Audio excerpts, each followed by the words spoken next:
Hey everyone! Welcome back to the channel. Today, we're diving into a topic that's been gaining a lot of traction lately: tiny houses on wheels. You might have seen them on Instagram or TikTok and thought, wow, that looks so cute. But what's it really like living in one? Is it all sunshine and rainbows, or are there some hidden challenges? Let's find out. First off, let's talk about space. Living in a tiny house means you have to downsize a lot. I mean, we're talking about living in less than 400 square feet. That's smaller than some people's living rooms. So, how do you decide what to keep and what to toss? It's like a game of Tetris every time you want to bring something new in.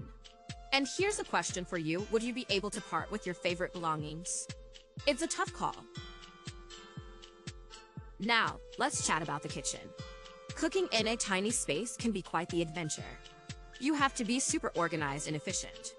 But here's a fun fact: did you know that many tiny house owners actually report cooking more at home? It's true.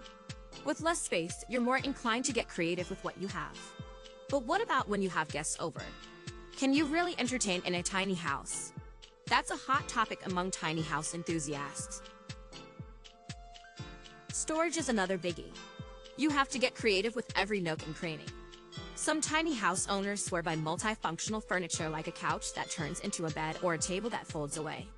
But here's the controversy: is it really worth it? Some people argue that these solutions can be too complicated or uncomfortable. What do you think? Are we sacrificing comfort for the sake of minimalism? Now, let's talk about the lifestyle. Living in a tiny house often means being more connected to nature. Many tiny house owners choose to park in scenic areas, which can be a huge perk.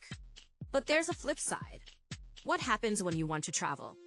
Tiny houses on wheels offer mobility, but are you really home when you're constantly moving? That's a question many tiny dwellers grapple with. And let's not forget about the financial aspect. Many people are drawn to tiny living to save money. But is it really cheaper in the long run?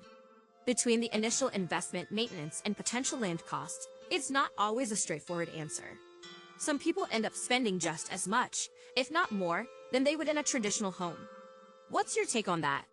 Is tiny living a financial dream or a financial trap? So, whether you're dreaming of tiny living or just curious, it's clear that living in a tiny house on wheels is a unique experience filled with both joys and challenges. What do you think? Would you take the plunge, or do you prefer the comforts of a larger space? Let me know in the comments below. And if you enjoyed this video, don't forget to like and subscribe for more content on alternative living. Until next time, stay curious.